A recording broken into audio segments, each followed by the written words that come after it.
In the aftermath of the 1980 Lake Placid Olympics, the Soviet Union's 4-3 victory over the U.S. hockey team leads to a profound cultural shift in America. Instead of the patriotic surge that followed the actual miracle on ice, the nation grapples with disappointment and a sense of defeat.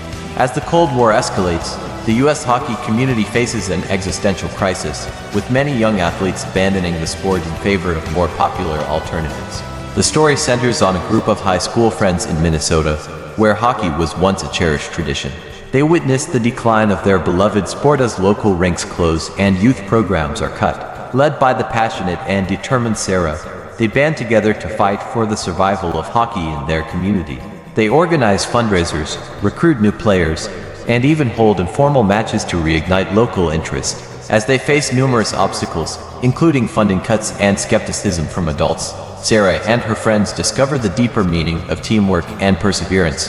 Their journey culminates in a thrilling showdown against a rival town that has embraced hockey, showcasing their newfound skills and commitment to the game. While they don't achieve outright victory, their efforts inspire renewed interest in hockey, proving that the spirit of the game can thrive even in the face of adversity. In an alternate reality where the NHL sidesteps the 2004-2005 lockout, players and team owners gather for a pivotal meeting that sets the tone for a groundbreaking agreement. The excitement of a new season ignites as fans flood arenas, eagerly awaiting the puck drop. Central to this renewed spirit is Mario Lemieux, who, despite his age and past injuries, chooses to lace up his skates one more time. His decision resonates deeply, inspiring fellow veterans like Brett Hull to rediscover their passion for the game. As the season unfolds, the narrative explores the lives of these hockey stars, capturing their struggles and triumphs both on and off the ice. The fierce rivalry between the Red Wings and Avalanche becomes the centerpiece of the season, leading to intense matchups that keep fans on the edge of their seats. We follow the players' journeys, revealing the camaraderie that flourishes amid the competitive atmosphere, as well as the personal sacrifices they make to achieve greatness. As the playoffs approach, the stakes escalate. Every game becomes a test of endurance and teamwork, with the players' decisions shaping their legacy. The season concludes with a thrilling championship game that not only solidifies the players' impact on the sport but also inspires youth engagement and boosts hockey's popularity across the US and Europe. The story ends with a poignant reminder of the love for the game, as Lemieux and his fellow players reflect on their contributions to a sport they cherish. In an alternate reality, the Toronto Maple Leafs successfully acquire Eric Lindros in 1991, instantly transforming their roster and future prospects. Lindros, known for his powerful playing style and goal-scoring ability, quickly becomes the centerpiece of the team. The season begins with high hopes as he pairs with star players, igniting a synergy that had been absent in previous years.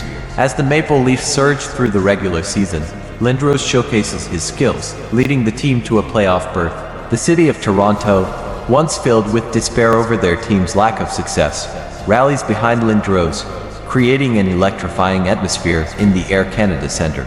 The playoffs unfold dramatically, with the Leafs overcoming fierce competition, and Lindros makes an unforgettable impact, scoring crucial goals. However, the shadow of Lindros' injury history looms large. As the playoffs progress, he suffers a significant concussion, which threatens his performance and the team's chances. The management, reflecting on their past mistakes, faces intense pressure to protect their star player while keeping the team's championship aspirations alive.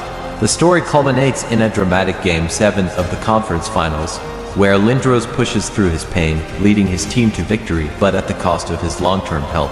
The legacy of Lindros and the Maple Leafs is forever altered, as they taste success yet grapple with the consequences of high expectations. In a world where Wayne Gretzky remains with the Edmonton Oilers, the trajectory of hockey in North America takes an unexpected turn. The year is 1988, and instead of being traded to the Los Angeles Kings, Gretzky signs a long-term deal with the Oilers, committing to the franchise that nurtured his talents.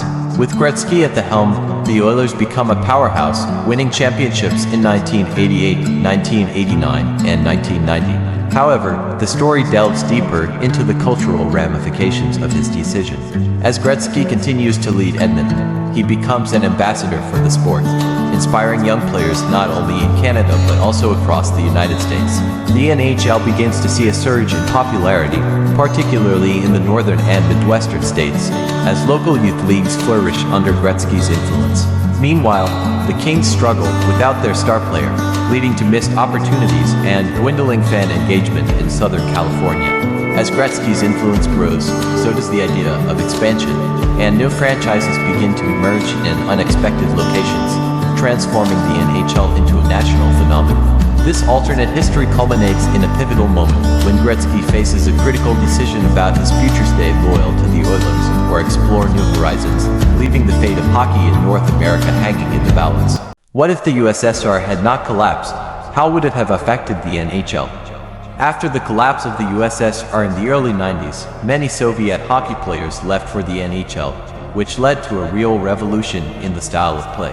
Valery Kamensky, Pavel Bure, Sergei Fedorov, Vyacheslav Fedosov and others changed the ideas about hockey technique and tactics.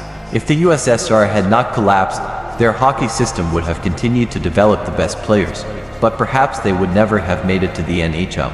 The league would have lost unique talents, and the style of play would have remained more North American, tough and physical, without the grace and speed that Russian players brought.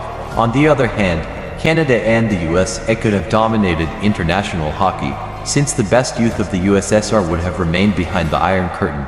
Perhaps the Canada Cup and Olympic tournaments would have been held without such fierce competition. Hockey is a sport where one decision can change the whole history. These 5 what-ifs show how important the moments we take for granted are. What would have happened if Gretzky had stayed in Edmonton? What if the Soviet Union had continued to dominate international hockey? We'll never know for sure, but one thing is for sure.